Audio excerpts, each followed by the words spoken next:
Rule number 27 வந்து although அப்படின்ற கன்ஜங்ஷனை எப்படி யூஸ் பண்ணணும் அப்படின்னு சொல்லியிருக்காங்க. ஸோ கன்ஜங்ஷன் ஏற்கனவே நம்ம சொன்ன மாதிரி கன்ஜங்ஷன் அப்படின்னா ஜங்ஷன்னா என்னதுங்க நம்மளுக்கு தெரியும். கொஞ்சம் ரோடுகள் சந்திக்கிற இடம், ஒரு சந்திப்பு அப்படின்னா ஜங்ஷன். ஓகேவாங்க. ரெண்டு சென்டென்ஸை கனெக்ட் பண்ற ஒரு middle letter, middle word. So connecting junction அப்படின்னா கன்ஜங்ஷன், கனெக்டிங் ஜங்ஷன். ஸோ இந்த வார்த்தை தான் நீங்க போட போற இந்த கனெக்டர் தான் என்ன பண்ணுது, சென்டென்ஸ் 1ஐயும் சென்டென்ஸ் 2ஐயும் கனெக்ட் பண்ணுது. ஸோ இந்த மாதிரி ஒரு வார்த்தை தான் ஆல்தோ. ஓகேவாங்க. கன்ஜங்ஷனோட மீனிங் புரிஞ்சுதாங்க? சரிங்க. ஆல்தோ அப்படின்னா ஃபர்ஸ்ட் ஆல்தோவோட மீனிங் வந்து என்னது, இன்ஸ்பைட் ஆஃப் சம்திங். ஸோ ஒன்னத்துக்கு பதிலா அப்படின்னு அர்த்தங்க.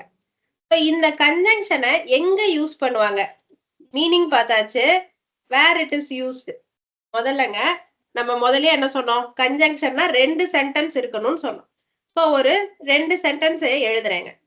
Although she is rich. எக்ஸாம்பிள்ங்க இது ஆல்தோக்கு, நோட் பண்ணிக்கோங்க. She is rich yet she thinks twice before spending a penny.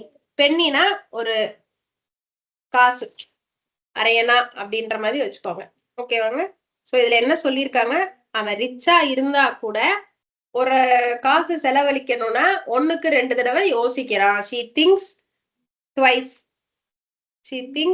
twice before spending a penny அப்படின்னு இருக்குங்க. ஸோ இந்த இடத்துல நீங்க நோட் பண்ண வேண்டியது, எப்பெல்லாம் ஆல்தோ வருதோ அப்பெல்லாம் எட்டுன்ற வார்த்தை வருங்க. First point to be noted. Although always combines with எட்டுங்க.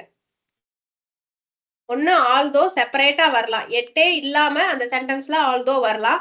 Suppose அதுக்கு இன்னொரு, அதாவது நெய்தர் நார், எய்தர் ஆர் அந்த மாதிரி பேட்டர்ன்ல வரணும் அப்படின்னா ஆல்தோவோட எட்டு தான் கம்பைன் ஆகும். இது ஃபர்ஸ்ட் அப்சர்வேஷன்ங்க. ரெண்டாவது வந்துங்க, இதுல நம்ம ரெண்டு சென்டென்ஸ் வந்து சொன்னோம் இல்லையா. ஸோ ஷீ இஸ் ரிச் அப்படின்றது ஃபர்ஸ்ட் சென்டென்ஸ்ங்க. She thinks twice before spending a penny, இது செகண்ட் சென்டென்ஸ்ங்க. சரிங்களாங்க. இப்ப இதுல ஒரு டிஃபரன்ஸ் இருக்கு. என்னன்னா, இந்த செகண்ட் சென்டென்ஸ் வந்து மெயின் சென்டென்ஸ்ங்க. அதாவதுங்க மெயின் சென்டென்ஸ்னா என்னன்னா, இந்த சென்டென்ஸை நீங்க தனியா வாசிச்சு பாத்தீங்கனாலே உங்களுக்கு மீனிங் கொடுத்துரும். இந்த சென்டென்ஸை மட்டும் நீங்க வாசிச்சாலே மீனிங் புரியும். She thinks twice before spending a penny அப்படின்னா ஓகே, அவங்க வந்து செலவழிக்கிறதுக்கு முன்னாடி நிறைய யோசிப்பாங்க அப்படின்ற விஷயம் உங்களுக்கு கம்ப்ளீட்டா மீனிங்கோட கிடைச்சிரும். இதே இந்த சென்டென்ஸ் எடுத்துக்கிட்டீங்கன்னா, ஷீ இஸ் ரிச், அவங்க வசதியானவங்க. ஸோ அதனால என்ன அப்படின்ற மாதிரி ஒரு கண்டினியூட்டி இருக்காது அந்த சென்டென்ஸ்க்கு. ஸோ இந்த மாதிரி சென்டென்ஸை சப்பார்டினேட் கிளாஸ் அப்படின்னு சொல்லுவோம். ஒரு கம்ப்ளீட் மீனிங் கிடைக்காது. சப்பார்டினேட் சென்டென்ஸ்ல கம்ப்ளீட் மீனிங் கிடைக்காது.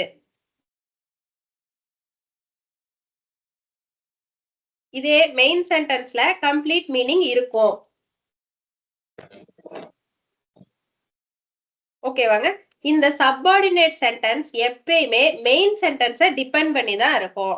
சப்பார்டினேட் சென்டென்ஸ், இப்ப சப்பார்டினேட் சென்டென்ஸை இந்த மெயின் சென்டென்ஸோட சேர்த்து வாசிக்கும் போது தான் உங்களுக்கு கம்ப்ளீட் மீனிங் கிடைக்கும். இப்போ அடுத்தது வந்து என்னதுன்னா, ஆல்தோ எப்பயுமே சப்பார்டினேட் சென்டென்ஸோட தான் வரும். ஓகேவாங்க. சப்பார்டினேட் சென்டென்ஸோட தான் வரும். எட்டு எப்பயுமே மெயின் சென்டென்ஸோட தான் வரும். இந்த ரூல் இன்னொரு தடவை சொல்றேங்க. நான் ஒரு சில கொஸ்டின்ஸ் கேட்கிறேன், உங்களுக்கு புரியுதான்னு பாருங்க. கன்ஜங்ஷன்னா என்னன்னு புரிஞ்சாங்க? கன்ஜங்ஷன்னா என்ன மீனிங்? ரெண்டு சென்டென்சஸை கனெக்ட் பண்ற கனெக்டர். ஓகேவாங்க. ஸோ ஆல்தோன்ற கனெக்டரை பத்தி இப்ப பார்க்க போறோம். ஆல்தோவோட மீனிங் சொல்லியிருக்கேன், இன்ஸ்பைட் ஆஃப் சம்திங், ஒரு இதுக்கு பதிலா அப்படின்னு அர்த்தம். அடுத்து எங்க யூஸ் பண்ணுவாங்க அப்படின்னு பாத்தீங்கன்னா, கனெக்டர் அப்படின்னாலே ரெண்டு சென்டென்ஸையும் கனெக்ட் பண்ற விஷயம். ஸோ அதுல ஒரு சென்டென்ஸ் வந்து கம்ப்ளீட்டா மீனிங் கொடுத்துரும், இன்னொரு சென்டென்ஸ் வந்து அந்த கம்ப்ளீட்டா மீனிங் கொடுக்கிற சென்டென்ஸ் பேர் வந்து மெயின் சென்டென்ஸ். இன்னொரு சென்டென்ஸ் பேரு சப்பார்டினேட் சென்டென்ஸ். அது ஒரு ஜஸ்ட் ஒரு சென்டென்ஸ் இருக்கும். ஆனா அது கம்ப்ளீட் மீனிங் கொடுக்காது. அது மெயின் சென்டென்ஸோட சேரும் போதுதான் கம்ப்ளீட் மீனிங் கொடுக்கும். ஆல்தோ ஒண்ணு தனியாவே வரலாம், இல்லாட்டினா ஆல்தோ சம்டைம்ஸ் இன்னொரு கனெக்டரோட வரணும் அப்படின்னா எட்டோட மட்டும்தான் வரும். ஆல்தோவோட பட்டு வருமானா வராது. இன்னொரு முக்கியமான பாயிண்ட் டு பி நோட்டட், என்ன எரர் கொடுப்பாங்க அப்படின்னா இந்த மேல இருக்கிற சென்டென்ஸ்லயே ஆல்தோ